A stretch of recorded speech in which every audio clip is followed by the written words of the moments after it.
அடக்கடாலே, நம்ம ரட்சிதாவா இது?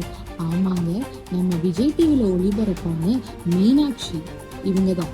நம்ம ரக்ஷிதா பத்தி தான் நான் சொல்லிக்கிட்டு இருக்கேன். நம்ம ரக்ஷிதா இப்ப ரீசனா ஒரு இன்டர்வியூ சேனல்ல ஒரு விஷயத்த ஓபன் அப் பண்ணியிருக்காங்க. டானிக் ரூம் அப்படின்னு இன்டர்வியூ எடுக்க வர ஒருத்தர்கிட்ட அந்த ரூமையும் காட்டி அதுல அவரையும் உள்ள கூட்டிட்டு போய் இன்ட்ரடியூஸ் பண்ணியிருக்காங்க. அந்த டானிக் ரூம்ல என்ன இருக்குன்னு பாத்தீங்கன்னா, இம்போர்ட்டட் ட்ரிங்க்ஸ், அதாவது பல நாட்டுல உள்ளவங்க ரொம்ப காஸ்ட்லியான ரொம்ப லிமிடெட் எடிஷன் ட்ரிங்க்ஸை வச்சு அதை டானிக் ரூம்னு சொல்லி அந்த இன்டர்வியூல ஓப்பன் அப் பண்ணியிருக்காங்க. இன்டர்வியூ வர வரையும் நீங்க ட்ரை பண்ணி பாருங்க இருக்காங்க. அதாவது ரட்சிதா பண்ற எந்த செயலுமே யாருக்குமே பிடிக்கிறது இல்லைங்க. அவங்க சைன் அப் பண்ற படங்களா இருக்கட்டும், இல்ல அவங்க ஆடையா இருக்கட்டும், ரொம்ப கவர்ச்சிகரமா தான் இருக்குது. அவங்க கொடுக்குற இன்டர்வியூஸும் கொஞ்சம் முன்ன பின்ன கவர்ச்சியா தான் இருக்குது.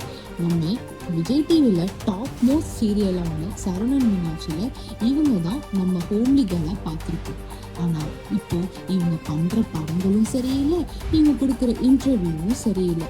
இதை பத்தி கமெண்ட் பாக்ஸ்ல நீங்க என்னன்னு மறக்காம கமெண்ட் பண்ணிட்டு போங்க.